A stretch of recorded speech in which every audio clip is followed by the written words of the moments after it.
Further Thank ado, you, Ed. Congressman. Appreciate it. Thank you. Hi.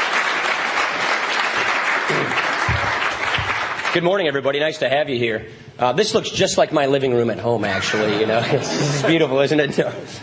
That my constituents here know otherwise. I just want to speak to you a little bit about Ayn Rand and what she meant to me in my life and the fight we're engaged here in Congress. I grew up on Ayn Rand. That's what I tell people. You know, everybody does their soul searching and trying to find out who they are and what they believe, and you learn about yourself. I grew up reading Ayn Rand, and it taught me quite a bit about who I am and what my value systems are and what my beliefs are. It inspired me so much that it's required reading in my office for all my interns and my staff. We start with Atlas Shrugged. People tell me I need to start with Fountainhead, then go to Atlas Shrugged. There's a big debate about that. When we go to Fountainhead, but then we move on, and we require Mises and Hayek as well. But the reason I got involved in public service, by and large, if I had to credit one thinker, one person, it would be Ayn Rand. And the fight we are in here, make no mistake about it, is a fight of individualism versus collectivism. In almost every fight we are involved in here on Capitol Hill, whether it's an amendment vote that I'll take later on this afternoon or a big piece of policy we're putting through our Ways and Means Committee, it is a fight that usually comes down to one conflict: individualism versus collectivism. And so when you take a look at where we are today, some would say we're on offense, some would say we're on defense. I'd say it's a little bit of both. And when you look at the 20th century experiment with collectivism, that Ayn Rand, more than anybody else, did such a good job of articulating the pitfalls of statism and collectivism.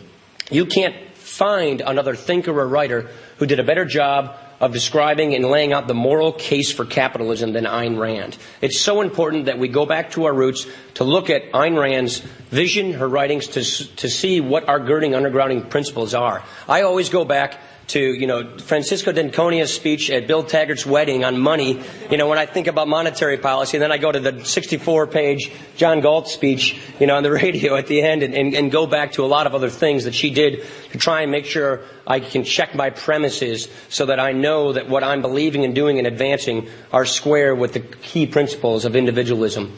But when you look at the fight that we're in here in Capitol Hill, it's a tough fight.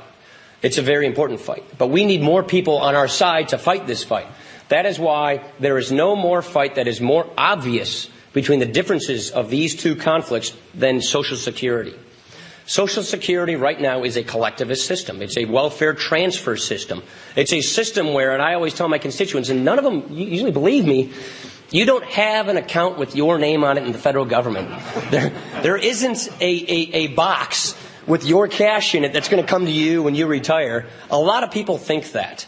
And what's important is if we actually accomplish this goal of personalizing Social Security, personalizing Social Security, think of what we will accomplish. Every worker, every laborer in America will not only be a laborer but a capitalist. They will be an owner of society. They will be an owner and a participant of our free enterprise system, of our capitalist system. I would like to have more people on our team who are owners and believers in the individualist capitalist system than on the other side. And if every worker in this country becomes an owner of real wealth, of seeing the fruits of their labor come and materialize for their benefit, then that's that many more people in America who are not going to listen to the likes of Dick Gephardt and Nancy Pelosi, Ted Kennedy, the collectivist, class warfare breathing demagogues. And so what we have coming now in the beginning of this century is a fight. If you take a look at, if we ran government on autopilot, and CBO just came out with a really good report on this, and do nothing, Medicare, Medicaid, and Social Security will grow so fast and consume so much that the government will consume 26% of our national economy, 26% of our GDP. Historically speaking, government in this country runs at about 18% of GDP. We will consume 26% of GDP if we do nothing. So you have to understand that all they have to do is stop us from succeeding. Autopilot will get them where they want to go. Autopilot will bring more government, more collectivism, more centralized government if we do not succeed in switching these programs and reforming these programs from what some people call a defined benefit system to a defined contribution system. From switching these programs, and this is where I'm talking about healthcare as well, from a third-party or socialist-based system to an individually owned, individually pre-funded, individually directed system. We can do this. We are on offense on a lot of these ideas. I was the principal author of the health savings account law, which was an amendment I brought to the floor and passed in the Medicare bill in the last session of Congress. Health savings accounts, personal accounts for Social Securities, these are the things that put us on offense, that get the individual back in the game and break the back of this collectivist philosophy that really pervades 90% of the thinking around here in this town.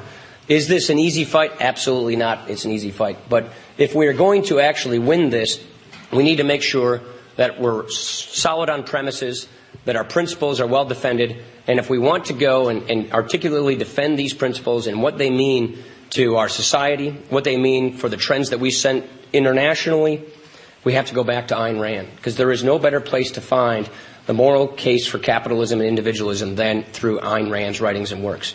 And so that's what it meant to me, and that's what sort of fuels me as I try and move and stumble and stumble in a few areas to try and win these fights.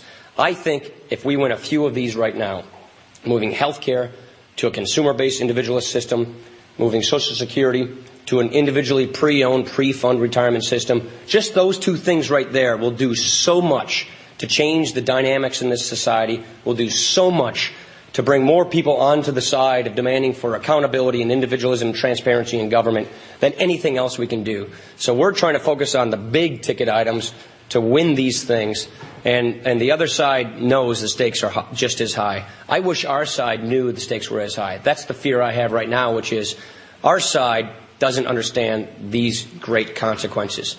The other side, who are going to do everything they can to defeat and demagogue these efforts, they understand what's at stake. They understand what is happening here. We need to do a better job of not only understanding it, but of articulating it and winning. This is a good chance to win these things, and I just want to say thank you, Ed, for doing this, and thanks for coming. I'd be happy to answer any questions.